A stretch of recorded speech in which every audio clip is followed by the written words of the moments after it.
Hello and welcome to Uncharted. I've got a bit of an feeling on. It's the intro. It's always the intro. I love it. I love it. I am your host, Baron Marf, and I'm joined by the one and the only Angry Link. How you doing, buddy? How you doing? I'm already lost, so I suppose it's a good start. Uncharted Territory is where we get lost. It is the place where we come to throw random topics into the air. Both of us come to the table. I've got a topic, Link's got a topic. We flick it at each other and we see if they know what it is when it lands on them. They catch it and they go, this? And yeah, that's our podcast. It's kind of here's an X on a map. Should we head there? Which way was it? And what was exactly. it? And where are we going? Yeah. So, busting straight in, I'm going to wade in there first. How do you like that? Bam, straight in there. And I was pondering, I was thinking to myself, recently, Microsoft came to the press and they said, just to be clear, there's no exclusive titles for the Xbox X. It runs with the current gen games. It's effectively a PS4 Pro. Yes, it's an Xbox One Plus. Yeah. So, and it's not so much to give you a new game experience, but basically for those, they said they wanted to give options to gamers. They said they recognise there's going to be people out there who are balancing cost against experience. And then there's always going to be people out there who just want the best of the best. Yeah. And today you haven't been able to get that unless you went to PC, where now we believe we're going to deliver that to you. And I thought... For 6 months. Yeah. And then PC go, have you seen these new cards? Check out these new graphic cards. We could do 8K now. Yeah. But and we'll be the laughing stock of gaming yet again. Do you know what I thought to myself? I thought, actually... that message kind of got lost a little bit in their sort of conferences. On the E3 reveal. Yeah. And with the most powerful console in history, which I witnessed because I was a Microsoft employee and made to wear this t-shirt. That's right. Yeah. And by the way, it may be really powerful, but it's chained to the previous generation. Yeah. But that's, again, I think... it's now going that way that we're going to see it's a case of you'll have a library like Steam. It's the game that you bought 10 years ago on Steam will still work today. Yeah, and I hope so. And that's why I've started buying digitally. But I was thinking to myself, actually, you're talking about a £450 console. Let's say you get £200 for your old one, if you're lucky. Yeah. Yeah. Well, actually, no, you probably won't because you can buy new ones with games and everything for that. For £200, yeah. Yeah, so you're never going to do that. So it just makes you think, do you know what? I've thought of a way what's the point of actually doing it? I'm going to quickly interrupt you. I've thought of a way you could get £200 for it. Go on. Is maybe it had been urinated on by a famous person. Right, or maybe just like signed by an Xbox X. Yeah. Yeah. Yeah. But yeah, no, I don't know, I just kind of thought, okay, I get this. Look, it's 4K, it's HDR. Yeah. Right? What else am I getting? That's the thing I've been thinking. We've talked about it over the last few weeks, really, the fidelity that you get with graphics now. Pretty good. Yeah. I mean, you can get back to PS3 and Xbox 360. Like, you look at some games, you're like, yeah, that's Xbox 360, really? Yeah. Look at Gears of War, and you're like, no. Eternal Sonata. Exactly, just absolutely gorgeous. So I don't think it's a point now that it's all just getting to the point of it's like, really, like, do you realise how close to the TV I have to sit to notice the difference? Yeah. Like, okay, unless you've got like some 80-inch monster TV, 4K is gonna bring your experience level up by 10%? The only way... HDR, that is the other one. That's the only interesting one. For me, I think, don't get me wrong, I don't want to undersell what HDR and also 4K does for gaming. I'm not knocking that at all. It will give you a richer experience. But I have this thing about sort of the whole... you buy it and then you become accustomed to it within 5 minutes and you've effectively spent like 2 Gs to get there. And then after that, everything else is subpar. Or you sort of go around your friend's place and you're like, I'm really pissed off I spent $2,000. Yeah. Like, I think of all of the things that I could have bought with that fucking $2,000. I could have gone on holiday. I think I could have pretty much gone to the fucking moon and back. So if you're spending maybe like $2 or $3 grand on the TV, if you're going big boys, see, this is the thing. This is how I see it. It's like, I think you've got to start off be on some like shitty little like 32-inch or smaller TV, like super small goes 27-inch, like a sort of little bedroom TV, something like that. And then go like 75, and just be like, now I see the upgrade. That was worth it.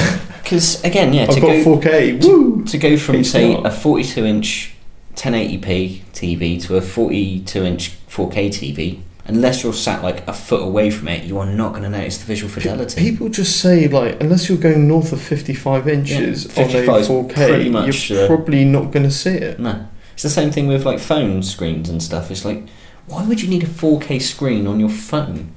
Like, not being horrible, I know I have it fairly close. But to appreciate the size of that screen and the level of detail on that screen, I've got to wear it like a fucking headset and have this stupid cap where I can click my phone into it so I can appreciate the 4K goodness. Yeah. I mean, the HDR thing I've always got, that makes sense because, you know, if you can, your eye can see a lot more colour than is obviously perceived on consoles at the moment, and the TVs can obviously push out. So yeah, that's good because that makes sense because it gives you more of a range of colours, and that actually adds something for me personally. Right, let me throw this out there, right? So you got the PlayStation Pro, you're going to have the Xbox One X, right?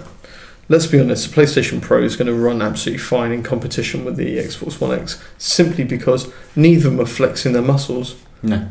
They're both going, we're chained to sort of Xbox this generation games, we've got more power, that we could handle them easily, but we're both doing the same thing.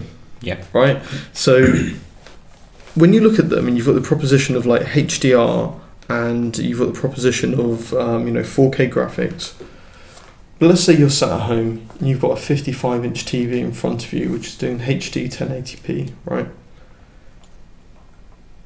Why, with the consoles, you've got PlayStation 4 and you've got an Xbox One, why would you upgrade for the cost of, effectively, if you're going to, let's say, match second-hand car. Yeah, so effectively you're buying two consoles because you're going, well, actually you're not, because PlayStation 4 actually can do HDR. You can do, HDR. Right, and PlayStation 4 Pro doesn't really do 4K, so... No, it's all checkerboarded, but a lot of the third-party titles that you see on Xbox One X will be checkerboarded as well, because it's just not worth the hassle and the extra cost to make it run native. Yep. So I don't know what the value proposition there is. I don't know if there's enough reason to throw, like, because effectively you bought two console, well, at least one console. You bought a TV, which if you're gonna, let's say you've got a 50-inch TV or something like that, reasonable money, you're looking to spend at least 700 quid. 700-800 quid, yeah. So it's a lot of money for 4K. Well, if you're buying, say you're just buying into the Xbox X and 4K, you haven't got 4K TV, you're looking at easily. For a size, screen size, you're easily 1,200 quid. Yeah. Before you've even talked about games, or a stand, or even maybe a remote. I don't know how 4K TVs are delivered. Brutal. Perhaps you have to carry it on the back. And for the new gamer, obviously you're going to have a TV there, but let's assume you were lucky enough and you've upgraded your TV recently. You've got a 4K TV which does Ultra HD and all that other good stuff, right? You're still buying a £450 console. Yeah. Well, you're still basically buying an Xbox One. I mean, what did we throw into the news last week where I was saying it was a PlayStation S with FIFA? The Xbox S with, I think it was 3 games, wasn't it? Yeah, so there was... it was like 200 quid. Yeah, FIFA, Forza, and I can't remember what the last one was, but it was like... The top title, I think. Yeah. I think it might have been Halo 5 or something like that. Yeah, it was like probably because they're trying to give that away. Yeah, it was 200 quid. 200 quid, exactly. And so I'm there going... I've got Xbox S as well, so it does HDR, it's got the 4K Blu-ray player. Yeah. And I'm there going, I've got my old Xbox, can I get £200 for it? No, you fucking can't. You can't get £80 for it. But again, it's that point, really, isn't it? Okay, I can spend 1,200 quid on an Xbox X and a 4K TV that's worth actually having, or I can buy a PSVR headset, a PlayStation 4 Pro, and an Xbox One S, and some games, and a shit TV. So I can have pretty much all of the new console stuff, which, as we both know, nothing won't run on it. It's not like there's going to be Xbox One and only games, or PS4 Pro only games. So yeah, why would you fall into that madness? Because let's be honest, if you're really that worried about graphics and being on the bleeding edge, why the fuck have you bought a console? Yeah. Quite frankly. Do you know what I am interested in though? And once again, a bit of Uncharted ramblings here, complete tangent. Yes, the place for it. Do you think the Xbox X is going to come with a Kinect? Yeah. Do you even think there's going to be a fucking Kinect port on it? I don't think there is, because there isn't on the Xbox S. Oh my god, that'd be brutal. That'd be literally just going. No, not happening. How are they doing voice control then? Interesting. Well, it depends whether they're sticking. Well, they'd have to, wouldn't they? Really? Well, it probably has got Kinect on it, or you have to buy a USB adapter or something. Would it be a special one, a sleek, small one? Oh god, that would be hilarious, and it'd be fucking 300 quid because it's smaller and it does exactly the same thing. And then but this time it can listen to 3 people at a time. Don't worry, you can buy the PlayStation Pro without it. Yeah. I don't know. Brutal. So I mean, just all in all with this one, I was just kind of I was just left there thinking I don't know if I need to upgrade. I'll give it a year when it doesn't sell and they're desperate to shift units. £200 and 3 games. I think it will pretty much follow the same course as the Xbox One, in the sense that no, it will never be it's not going to drop a price. We're really in trouble. We need to drop the price. So then we'll crowd announce our price drop. It's never going to drop in price. Sony have fuck beans. Sony have sold twice as many as we have. Yeah. So we're proud to announce today that we're dropping Kinect. Yeah. Because you didn't want to have to pay for it in the first place. Amazing. Yeah. Strong on customer base. No, that was, I think, literally the moment I said, do you know what, I can buy an Xbox One now. And I said, this thing that you're never going to plug in, you're never going to use, they're never going to release any games that you want to play for, and they're never going to utilise it in the correct way, i.e. as something that adds in. Dude, that's brutal because mine still keeps all of the dust directly off the lip of my TV. Yeah. So it's well, it's nice. It keeps the dust in a place so you always know where to put it. Yes, exactly that. Yeah. It's amazing. So yeah, that was me on that one really. It was just kind of like I don't know if I need to upgrade. It kind of feels like I don't. It feels like Microsoft are all just kind of going, yeah, this is just an option for you to spend more money if you want to. It's the kind of thing that you sort of think to yourself, why don't you just wait a year and a half and just do a fucking new console that's just backwards compatible? It fucking annoys me. They're like 20,000 teraflops of big dick player special maneuvers, but by the way, it looks exactly the same as the previous generation because it is the previous generation. Yeah. Anyway, that's me on that one. That's all I'm saying.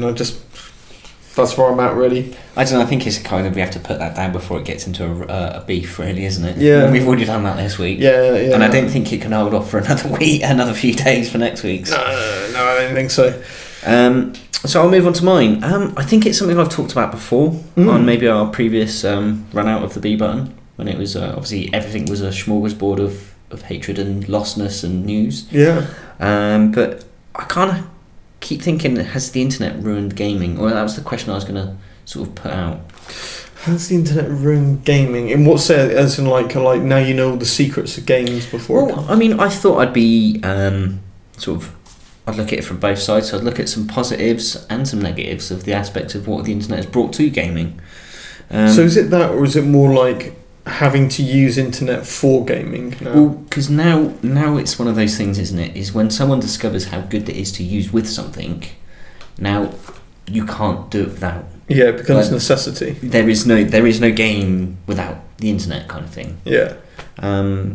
So it's because of how attached and sort of symbiotic it is with now console gaming or any gaming full stop. I thought it was a fairly valid one. Well, yeah, because even mobile games, you have to connect to a server and high-five it before you can start playing the game. The fact that the Google Play Store and the App Store, the iOS App Store, have to have a section for offline games that you can play without being on the internet or being connected to the internet. A very small section. Yeah, with generally pretty shit games, because all the best ones you need to fucking download. You need to spaff your data out. Yeah.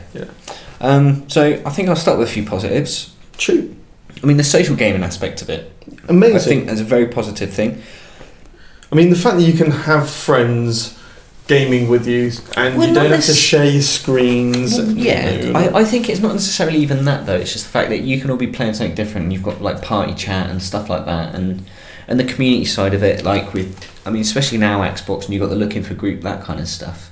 So I think it's made the gaming world smaller, so it allows obviously a lot more people to connect and enjoy some fun. That, like, how many times we're getting on, obviously friends and gaming colleagues have like moved astray. Well, this is it. They've got other things going on in their life, obviously work, careers, families, kids, all of that stuff. So it's difficult to find people that you potentially want to play with, but there's still options, and you can go out and find some randos or find a new set of friends. Like you say, you can find your little Destiny friends or stuff like that. Destiny friend. So that's, I think, a good side of it. Yeah, of course it is, man. Obviously it's a double-edged sword, because obviously it's obviously this straight trolling. One. Yeah, sorry. Well, it's the community side of it's another good aspect. Trolling. But again, like you say, there being the double-edged sword of, obviously it then gets toxic, and you get assholes that just ruin it for everyone. But in general, I mean, we've noticed it with the Insider program on the Sea of Thieves alphas. Like, if you're on the Insider program, you need to find out information, you can pop a question in the relevant forum, people are cool, thread, and they will help out as much as they can. Like, you've just started in it, you want to get on board, someone's like a fairly routine crew, they'll let you jump in, and they'll fucking hold your hand as much as you want. It's a really healthy community in there at the moment, and people are like really willing to go out of their way to guide you and get you on board, and hopefully get you as an active member doing exactly the same thing. It's really a nice environment. It's somewhat of a strange one, obviously, over the last, I suppose you could say 18 months.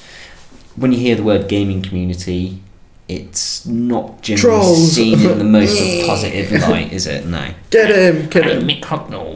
I still have that Star Stories epic show that was. Another positive, access to information. Yeah, man. Even if you want to find out when a game's releasing, what its delays. Was that company called Prime or Primer who used to do all the game guides? Yeah, Prima. Yeah. They must be fucking pissed. Well, they still are going. I know they are, but their sales would have just fucking flopped the second it's one of those started to take hold. Because even just a former disgruntled Prime employee, which is like, I don't care, I'll pay that $15 and I'm going to put this motherfucker out on the internet. On game FAQs, I'm just going to retype this shit out. Suck my dick, yeah. I've still got the original file. I can copy and paste. Yeah. But like you say, the reams of trailers, screenshots. Again, if there's something you want to find out about a game of yours, you've got unlimited, not unlimited, but a vast quantity of information to your fingertips. Yeah, definitely, all positives, man. And I think the real main thing is it brought gaming to the mainstream. Sure did, and see how gaming dicked everything else. Yeah, well, I mean, they said it was like Sony PlayStation that brought it to the mainstream. It's like, no, Sony PlayStation made gaming cool, and it allowed teenagers and young adults to play games, and they'd be cool. But it's the same way that, like, you got hipsters, and a few people think they're cool. Everyone else thinks they're douchebags. But there are those who are like, actually, I've still got my original Game Boy. It's like, nice touch, dude. That's it. And whereas it was almost a taboo thing. If you was a person that had any serious career or any serious job, you couldn't possibly play games because games are for kids. Oh, it's still like that now, though. Oh, I think. But like, if you pick up your phone and start playing a bit of fucking Candy Crush or whatever crappy mobile game, no one's going to fucking bat an eyelid. Oh no, but exactly that. And even to the point that you could pick up a DS or a PSP or a Switch, and again, no one's really going to bat an eyelid. Yeah, not too much these days. It wouldn't be just look at that fucking weirdo. No, it's you need to grow up, man, and get a job. No, it's look at that elderly person. Their granddaughter bought them a DS and brain training. Yeah, that's what it is. But I think there's a lot of things that have benefited gaming from the internet. So what about the old negatives? Couch co-op. Yeah, the death of it. Well, I wouldn't say it's quite killed off yet. I think, thankfully, with the Switch, it's having a resurgence, and people are realising again how much more fun it is to play You're right. alongside the person when you can actually influence the controller with your own hands. Yeah. And put your hands in their face. We need dead arm of like mid. Yeah, or third or the best one that I always used to find was the favourite was the classic Robin Hood, Prince of Thieves, where you just lean over and you just blow in their ear. Oh right, I thought you were talking about the other part of the movie. No, right, no. okay. No, not that one. Right, okay. Because that seems a little over the top. Yeah. So obviously couch co-op's being killed off. Not quite killed off, obviously. Toxicity and multiplayer, and obviously by extension community. Yeah, if you're remote from someone, you are like, your mother's a fucking... How many times would you be sat there in the lobby on COD? I mean, it was really bad on Xbox 360. It wasn't as bad on PlayStation, because, everybody had the 360. Not as many people had the PlayStation, so there's more likelihood that as person... Greater quantity of cocks out there, yeah. That's it. And you just hear just the most homophobic, racist, xenophobic... Closed-minded, bigoted... Yeah. Fucking... and it's just horrific... numpties on the planet. Language. Yeah. I mean, don't get me wrong, I kind of got involved in it. I used to... Willies! Well, it's not Willies. that. It's when people would turn around and say, "Oh, you're a faggot," and then you'd reply, "Well, your dad never complained," and stuff like that. He never complained when he was sucking this shit off of my cock. Just and you don't... can go that point, and that's what I'm talking about. It's disgusting, and it's no need for it. And the fact that it's from 12-year-olds and little kids that aren't even old enough to play the games. You shouldn't be talking like that to them. Exactly. But you want to fight fire with you got to fight fire with fire, and you want to come play with the big boys. We all talk like big boys. I can't remember which comedian. Oh yeah, it was Frankie Boyle who was basically saying like he used to say that his dad was gay or that his dad was gay. He wished his dad was gay too. You go, yeah, my dad could beat up your dad. Yeah, fine, my dad will come around and fuck your dad. Yeah, exactly. And it's just shut down. It's just Winner. right. You're going to take it there, are you? Well, let's see how I can play long jump. Yeah, exactly. And so it kind of shut people down from that. So that is the real big negative for me. I mean, we've seen with Gamergate and all of the fucking shit that can roll out from it. My next biggest one, well, I suppose that's not the second biggest one, is the infuriating DLC and microtransactions. Yeah, get some and then do us a favour. Once you're done getting some, no, get some more and then get some more and more and more. Please buy it. We've got the time if you've got the cash. I mean, the DLC, not so much. It's if there's like, say, something like Horizon Zero Dawn, is they finish the game and they're like, we didn't have time to do this.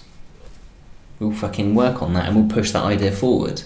And a lot of the time, it seems that it's stuff that's rejected. That wouldn't have made it into the game. It's not that. For me, it's just shit like it's like, how long does it take you to design a new skin for a gun?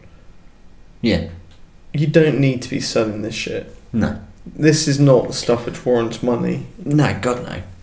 I mean, I can understand, like you see with some of the what I've learnt as a genre term is the booby games, which obviously you and I both know. You got Samurai Kagura and literally the entire back catalogue of the PSP Vita, the PS Vita. What was the one that you sent me the other day where it's basically trying to squeeze or stimulate something in between women's boobs, like on the Vita? Oh, I can't remember. There's so many. Destructoid is hilarious. Some of the shit they find. But you're like, really? I mean, I don't know how they get away with that shit. I think it's a case of there's a group of developers that have this competition, this sort of Trading Places-esque. We'll put like 10 yen on it. Who can have the most inappropriate game? Who's the first person to get a game unreleased in Japan? In Japan, that being the cornerstone of the bet.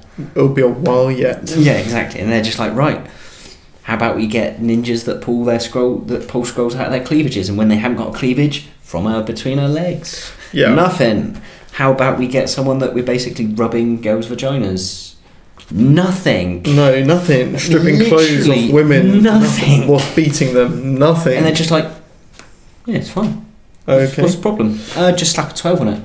Put something which looks like a penis in between their cleavage and get them to rub it to stimulate it. Zilch. Nothing. But it's not a penis, right? No, no, it's fine. It's a little character with a smiley face which gets more and more smiley the more you do it. Honestly. Just... Do you know, half these things I send you, I don't actually look at myself. It's just like, I do. I'm gonna send it off to Barry. I do. For I know he'll hours, look at it. hours and hours on end. I like the seriously. What the fuck have you sent me? Yeah. I've gone and pre-ordered that now. Yeah, pre-ordered 12 of them. This is an experiment link. I have to identify. It's a social experiment. Yes, and I'm identifying how vulgar it is. Now leave me alone whilst I monitor it. I'm looking at the sexual cultural differences between Asian or East Asian and Western societies. I've told you not to interrupt me whilst I'm monitoring this gaming phenomenon. Well, anyway, look. But like you say, with transactions, we'll try and put that one to bed. Yeah. Because that could get into dangerous territory. Move on. But yeah, microtransactions and bullshit DLC. Obviously, thanks to the internet, that's now made wonderfully available for us. Mm-hmm. And the big one, though, I mean, it always stems back to Battlefield and the idea that releasing a broken game is okay. Yeah, Battlefield did really kind of just say, hey guys, do you want to know how to release a broken game and then try and fix it for the next 6 months? Watch and learn. That was, I think, the it's almost like DICE have gone, this isn't ready. And EA go, no, it has to be ready. No. They're like, no, it won't be fucking ready. It'll be broken. No, you have to get it. Whatever it states, it goes out. DICE went, right, fine. This isn't ready. EA Fine. went, yes it is. Yeah. And DICE went, no. And they went, no, it is. Launch it. Yeah. And you're like, we can delay it for 2 months and we'll fix everything. But if you release it, it's going to take us 8, maybe more months to get it fixed because we can't take anything down. Full game re-release. There we go. Yeah. And at what point do people think, yeah, something's not right. Let's fuck it. Let's do it. I'm sure there's going to be no fallout from it. And I don't know. So for me with this one, I mean, if I'd sort of summarise where I'm at with all of this, I kind of say that internet gaming is integral these days, and I'm okay with that. I get the fact that it's important that the majority, if not all the majority of them rely in some way on the internet for sharing stats, maybe looking at how your friends are getting on, chatting to them online, all that sort of stuff. And I like the fact that information's a lot more freer now, and that it's sort of passed more freely amongst, so all your guides and how-tos and all that. Just the news and keeping up with stuff, and so all even of being that, able to keep in contact with your favourite developers. Exactly. So all of that's really, really good stuff. The issue that I have these days is the fact that you can't really own or play games unless you've got an internet connection. So you can't sit there and just, let me load up the game for the game, right? And then have the internet work as accoutrement. So, for example, don't slow me getting into a single player game just so you can tell me how somebody else who's playing the game as well, how far or how quickly they've completed the level. Don't slow that shit down for me. No. Let me crack on and play the game, and you follow up with that information. My favourite ones with those kind of things is, that DLC you're never going to buy? Yeah, here's the 2 gig update. Yeah. But I'm never going to buy that, I don't need it. But no, the game does. It won't work if you don't download it. What? I don't fucking want it. It's yours now. Yeah, it's all now those little things. If you want to play with it, pay to open the gate. I mean, just to sort of, I just want to put kind of last little point on the broken game thing. I mean, don't get me wrong, I get the idea that you've gone to master, because that goes like 3 months before it's released, 2-3 months. Yep. And in that time, a lot of the bugs you can think, we squashed that one, that one's squashed, and we've got another 3 months work that we couldn't get done in there. Here's a fucking day one patch of 750 meg, and it's squashed in a lot of bugs. Mm-hmm. Great, that's not a problem. But I think it was Gran Turismo is the first game that did this day one patch bullshit. They were like, can we delay it for a little bit because it won't be ready? It was like, no, you can just do a patch now. What? So we can sell it when it's not properly done. For me, the ultimate day one patch was the Wii U, where they're like, here's an 8 gig memory. And there's our software all over it. Everyone fucking does that though, don't they? Yeah, but I mean, Samsung was my favourite. I think it was like the S5. They were like, it's the 60 or 16 gig. It was like the biggest one. It's like, but it says here it's got 8.7. Like, yeah, that's right. There's 8.7 plus the 7. I could be getting this completely wrong, so don't hold me to this. But I'm pretty sure I bought the 32 gig size Wii U. Oh yeah, it'd and been the 7 premium, point yeah. something gig of it was the initial Oh, yeah. update. Now that is like a proper like. Hold on, wait, just lay there for a second. Will you wait? Yeah. Yeah, that's all that's going on there. Yeah. Good old internet, allowing those wardrobe updates to come down Brutal. and get dumped into your memory. That's right. Well, folks, there it is. A bit of Uncharted, a wrap for another week. Yeah. Good ramblings. I'm liking the lostness. We got properly out in the middle of nowhere on those ones. Thankfully, we didn't get too lost and arrested. Somehow we found the end while you were borderline. Anyway, look, guys, if you know what you like us and do what you do. Until then, it's this from Angry Link. I'm going to go and take a cold shower because it's fucking too hot. And it's this from me. I'm out.